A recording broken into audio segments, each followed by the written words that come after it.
어제 주진우 의원이 SNS에 장문의 글을 올려서 김민석 후보자와 민주당을 향해서 공식 사과를 하라라고 요구한 사실이 있어서 한 말씀 드리겠습니다. 주진우 의원은 이 글에서 민주당으로부터 온갖 거짓 음해를 당해왔다라면서 김민석 후보자가 좌표 찍고 형 김민웅, 친구 박선원, 강덕구가 선봉에 섰다라고 적시를 했습니다. 섭섭합니다. 왜 저는 뺐습니까? 고발까지 했으면서. 공식적으로 사과를 해야 할 사람은 주진우 의원입니다. 주진우 의원과 국민의힘이 장롱에 현금 6억 이 허위 사실을 신나게 퍼뜨리지 않았습니까? 이 가짜뉴스에 대해서 김민석 후보자가 인사청문회에서 설명을 했었는데요. 5년간 4차례 있었던 경조사 등으로 세비 외 수입이 있었지만 추징금을 납부하는 등의 사유로 그때그때 소진했던 것으로 보입니다. 그러니까 현금 6억 원을 장롱에 쌓아두었다라는 표현은 거짓이겠죠.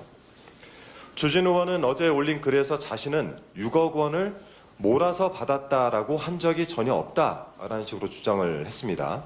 정치적 풍자라고 주장도 하던데요. 과연 풍자일까요? 화면을 함께 봐주시죠. 이것도 좀 부탁드리겠습니다. 지난 20일 주진우 의원은 페이스북에 현금 6억 원 돈 봉투를 모아 집에 쌓아두고 썼다니 충격적이다 라면서 장롱은 이자를 주지 않는다라고 덧붙였습니다. 다음 날 21일 역시 페이스북에 현금 봉투 6억 원 쌓아두면 어떤 기분이야? 라고 썼습니다. 22일에는 주진우 의원 자신의 유튜브 채널에 영상을 올렸는데요. 그 제목이 가관입니다. 장롱 속 현금 6억 총리 후보자 이래도 발뺌할 생각입니까? 진짜 발뺌할 생각입니까? 이제 와서 아니라고 말하는 것은 너무 모양 빠지는 일인 것 같습니다. 다음 화면도 한번 봐주시죠. 자, 이 사진은 어제 국회의사당 앞에서 촬영을 한 것입니다. 주진우 의원이 쏘아 올린 장롱 현금 6억 그 내용이 담긴 국민의힘 현수막이 거리를 더럽히고 있습니다. 집에 쟁여놓은 6억 돈다발이란 표현은 장롱 현금 6억과 일맥상통하지 않습니까? 이런 표현을 접하면 6억 원 현금이 한날 한시에 있는 장면을 떠올리지 않겠습니까? 누구라도 오해할 만한 조잡한 표현으로 김민석 후보자를 매도해놓고 동네 방네 현수막까지 걸어놓고 이제 와서 그런 적 없다라고 주장을 하니 너무 모양이 빠지는 일인 것 같습니다. 이 사안이야말로 법적 대응을 비롯해서 특단의 조치가 필요해 보입니다. 그리고 김민석 후보자의 세비 외 수입을 아무리 모아봐도 주진우 의원의 자녀가 보유한 현금 예금액 7억 원여보다 적습니다. 손자에게 억소리 나는 현금을 증여한 할아버지 찬스로 통장에 7억여 원을 쌓아두면 어떤 기분일까요? 아직도 주진우 의원 본인이 왜 세간의 질타를 받는지 잘 모르는 것 같습니다. 생각나는 대로 또 보고 싶은 대로 떠드니까 꼴불견이란 평을 받는 것 아니겠습니까? 이재명 대통령께서 지난 23일 11개 부처의 장관 후보자들을 지명하셨고 또 조만간 8개 부처의 인선도 단행될 것으로 보입니다. 앞으로 청문회가 계속 이어질 텐데요.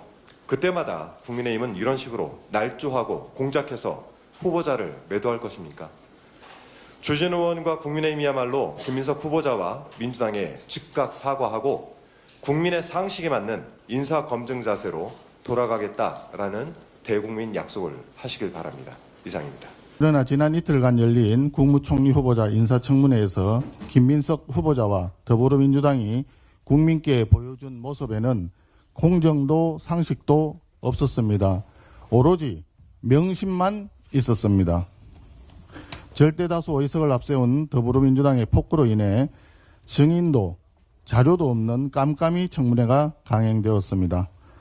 정기적인 소득이 없음에도 불구하고 상식을 뛰어넘는 가계지출, 일자리가 없는데도 불어난 재산에 대해서 국민들께서는 위법과 불법의 가능성을 의심하고 계십니다.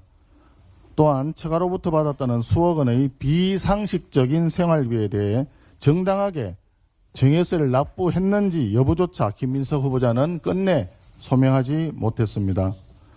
김민석 후보자는 IMF 수준의 경제 위기를 말하면서도 정작 우리나라의 예산 규모나 국가 채무 규모조차 알지 못하는 무지를 드러냈습니다. 도덕성뿐만이 아니라 능력 모두에서 치명적으로 험결이 확인되었습니다. 더 심각한 문제는 청문회에 임하는 더불어민주당 의원들의 태도였습니다.